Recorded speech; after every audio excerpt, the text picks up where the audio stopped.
गुप्त तरीके से बिहार में एनआरसी लागू हो रहा है। चुनाव आयोग पर भड़के ओवैसी।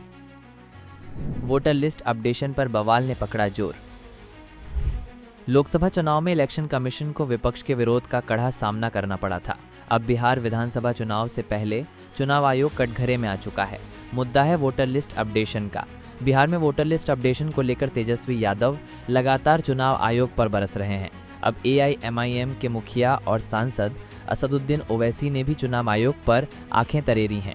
असदुद्दीन ओवैसी ने साफ तौर पर कहा है कि बिहार में चुनाव आयोग गुप्त तरीके से एनआरसी लागू कर रहा है। गौरतलब है कि बिहार विधानसभा चुनाव के पहले वोटर लिस्ट अपडेशन का काम 25 दिनों के भीतर करने का काम 25 जून से शुरू किया जा चुका है, जिसमें बीएलओ डोर टू डोर जाकर मतदाताओं के दस्तावेजों को चेक करेंगे और वोटर्स का नाम मतदाता सूची में अपडेट करेंगे। यही वजह है ओवैसी ने इसकी तुलना एनआरसी से कर दी है। ओवैसी ने अपने ट्वीट में चुनाव आयोग पर बड़े आरोप लगाए हैं। निर्वाचन आयोग बिहार में गुप्त तरीके से एनआरसी लागू कर रहा है।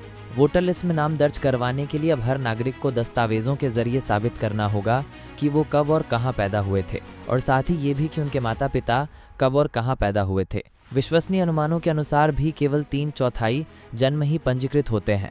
ज़्यादातर सरकारी कागजों में भारी गलतियां होती हैं। बाढ़ प्रभावित सीमांचल क्षेत्र के लोग सबसे गरीब हैं। वे मुश्किल से दिन में 2 बार खाना खा पाते हैं। ऐसे में उनसे ये अपेक्षा करना कि उनके पास अपने माता पिता के दस्तावेज होंगे एक क्रूर मजाक है। इस प्रक्रिया का परिणाम ये होगा कि बिहार के गरीबों की बड़ी संख्या को वोटर लिस्ट से बाहर कर दिया जाएगा।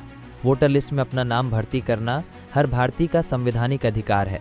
सुप्रीम कोर्ट ने 1995 में ही ऐसी मनमानी प्रक्रियाओं पर सख्त सवाल उठाए थे। चुनाव के इतने करीब इस तरह की कार्रवाई शुरू करने से लोगों का निर्वाचन आयोग पर भरोसा कमजोर हो जाएगा। इसके साथ ही ओवैसी ने ये सवाल भी उठाए हैं कि ये चुनाव आयोग की जिम्मेदारी है वो इस बात को साबित करे कि किसी भी नागरिक को विदेशी क्यों माना जा रहा है। सुप्रीम कोर्ट का हवाला देते हुए ओवैसी ने कहा कि किसी को भी अपनी नागरिकता साबित करने के लिए कागजों की एक लिमिटेड सूची नहीं हो सकती है। इसके लिए हर तरह से सबूत को स्वीकार की जानी चाहिए। बिहार में चुनाव आयोग की तरफ से कराए जा रहे वोटर लिस्ट अपडेशन के काम पर ओवैसी से पहले तेजस्वी यादव ने भी चुनाव आयोग से कड़े सवाल किए। इतना ही नहीं, बिहार के पूर्व उप मुख्यमंत्री तेजस्वी यादव ने तो इसे नीतीश कुमार और पीएम मोदी की साजिश तक करार दे दिया है। तेजस्वी का भी ओवैसी की ही तरह ये मानना है कि वोटर लिस्ट अपडेशन तो महज एक बहाना है। इसके जरिए उन गरीब मतदाताओं को वोटर लिस्ट से नाम काटने की प्रक्रिया की जा रही है जिनके पास दस्तावेजों की हमेशा ही कमी रहती है।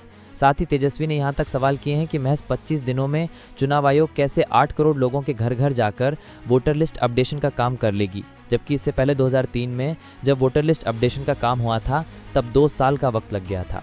बहरहाल बिहार में जारी वोटर लिस्ट अपडेशन का काम तूल पकड़ता जा रहा है, जो कि बिहार विधानसभा चुनाव में विपक्षी पार्टियों की तरफ से एक मुद्दा बनाया जा सकता है।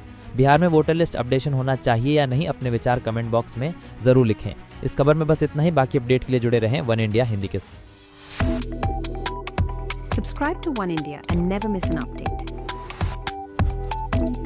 Download the One India app now.